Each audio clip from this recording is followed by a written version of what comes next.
Hello বন্ধুরা, কেমন আছো সবাই? আশা করি সবাই খুব ভালো আছো। আমিও কিন্তু বেশ ভালো আছি। তো আজকে চলে এসেছি দেখো একাদশীর একটা সুন্দর রেসিপি নিয়ে, যেটা হচ্ছে সাবুর পোলাও। হ্যাঁ, অনেকেই আমরা একাদশী করে থাকি, তো খাবার কিন্তু প্রচুর ঝামেলা একাদশী থাকলে। তো শুধু ফল খেয়ে কত থাকবে? তো দেখো সাবুর পোলাওর মতো একটা সুন্দর যদি খাবার হয় তাহলে কিন্তু একাদশীর দিনটা আমাদের খুব সুন্দরভাবে কেটে যায়। তো দেখো এখানে সবজি নিয়েছি আমি, গাজর, বিন কড়াই আর হচ্ছে পটল। আর এখানে দেখো বাদাম, একটু কাঁচা বাদাম ভিজিয়ে দিয়েছি। দেখো এটা কিন্তু পুরোপুরি ভেজে নিই এখনও। পুরোপুরি ভিজলে কিন্তু খোসাটা সহজে উঠে যায়। দেখো উঠছে না, তার মানে পুরোপুরি ভেজে নিই। আরও একটু এটা ভিজবে, আমি সকালে ভিজিয়ে দিয়েছিলাম। আর এখানে দেখো সাবু নিয়েছি, তো সাবুটা একটু ভিজিয়ে দেব। দেখো খুব বেশি জল দেওয়ার দরকার নেই, মোটামুটি সাবুটা ভিজে যাবে, তার থেকে একটু ওপরে থাকবে জলটা, ঠিক সেরকম পরিমাণ জল দেবে। একেবারে একবারই জল দেওয়ার দরকার নেই, বেশি ভিজে গেলে কিন্তু মানে নরম, খুব বেশি নরম হয়ে যাবে সাবুটা, তখন কিন্তু ভালো লাগবে না। তো চলো রান্নাটা শুরু করা যাক। তো দেখো সবজিগুলো কিন্তু আমি একদম কুচি কুচি করে কেটে নিয়েছি। এখানে যা সবজি তোমাদের পছন্দ হয় সেটা দিতে পারো। এখানে আলুটা আমি অ্যাড করিনি, কারণ আলুটা আমার কিন্তু অলরেডি ভাজা আছে। তো কাঁচা লঙ্কা দিয়েই করব। তোমাদের মানে আমি যেহেতু সকালে টিফিন করেছিলাম আলু ভাজা, সকালে টিফিন খেয়েছিলাম একাদশীতে, সেই আলু ভাজাটাই কিন্তু ছিল। তো সেই জন্য আর আলু ওর সাথে কাঁচা আলু অ্যাড করিনি, এইটাই কিন্তু আমি দিয়ে দেবো। তো দেখো তোমরা কিন্তু যদি আলু দিতে চাও, আলু ছাড়া কিন্তু ভালো লাগে না, মানে একটু আলু হলে যেন একটু বেশি মাখো মাখো ব্যাপারটা হয় আর কি।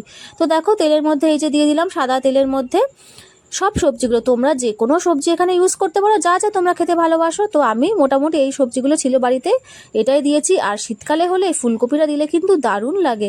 তো এখন তো গরম পড়ে গেছে, ফুলকপি আর নেই, তো সুতরাং কিন্তু এই সবজিগুলো দিয়েই আমি বানাচ্ছি। তো একটুখানি ভেজে নেওয়ার পরেই এর মধ্যে কিন্তু দিয়ে দেবো আমি কাঁচা বাদামটা। দেখো বাদামটা কিন্তু ভালো মতো ভিজে গেছে।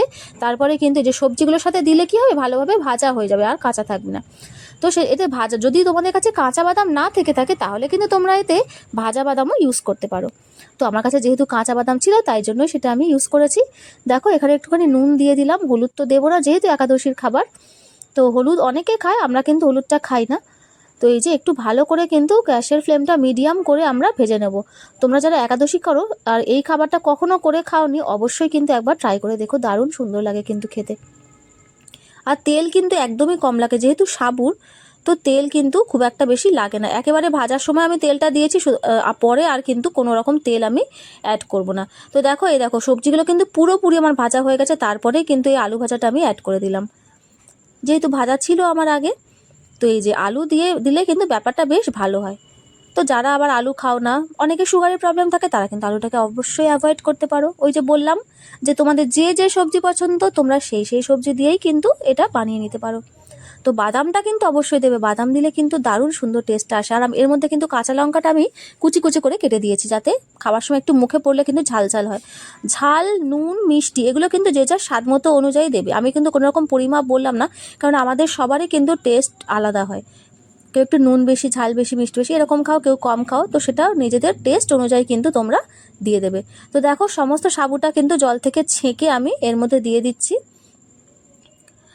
এই সাবু দিয়ে কিন্তু, এই সাবুটা এরকম ভিজিয়ে কিন্তু তেলের মধ্যে দিলে বেশ ভাজা হয়ে যায়, সেটাও কিন্তু আবার অন্য একটা রেসিপি কোনোদিন শেয়ার করব। আর এটা দিয়ে কিন্তু সাবুর বড়াও হয়, যেটাও কিন্তু মানে একাদশীর দিন খুব ভালো হয় খাবার। তো দেখো একটু নুন দিয়ে দিচ্ছি। সাবুর অনেক রকম রেসিপি হয় যেটা কিন্তু একাদশীর দিনে আমরা খেয়ে থাকি। তো এক এক করে তোমাদের সাথে সবই আমি শেয়ার করব। তো দেখো এখানে আজকের জন্য এটা কিন্তু হচ্ছে সাবুর পোলাও। এখানে একটু ধনেপাতা দিলে ভালো হতো, কিন্তু ধনেপাতাটা আমি দিইনি যেহেতু আমার কাছে ছিল না। তো এই যে মোটামুটি কিন্তু আমার দেখো একদম রেডি হয়ে গেছে সাবুর পোলাওটা। আর দেখতে যেরকম ভালো হয়েছে, খেতেও কিন্তু সেই রকম দারুণ টেস্ট ছিল। তো একাদশীর দিনে সারাদিন যারা ফল খেয়ে থাকো তারা কিন্তু এই খাবারটা অবশ্যই একবার ট্রাই করে দেখতে পারো, অসাধারণ সুন্দর লাগে খেতে।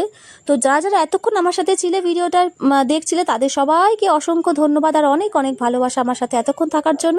যদি আমার ভিডিওটা ভালো লেগে থাকে তাহলে আমাকে সাবস্ক্রাইব করে আমার চ্যানেলটা আমার পাশে থেকো বন্ধুরা, যাতে আরও ভালো ভালো ভিডিও তোমাদেরকে আমি উপহার দিতে পারি, আরও ভালো ভালো ভিডিও তোমরা দেখতে পারো।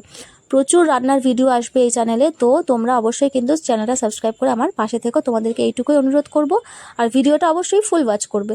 তো সবাইকে অসংখ্য ধন্যবাদ। তো এই রকম সাবুর পোলাও যারা যারা খাওনি, কখনো ট্রাই করোনি, অবশ্যই একবার ট্রাই করে দেখো। আজকের মতো এখানেই, সবাইকে টাটা বন্ধুরা।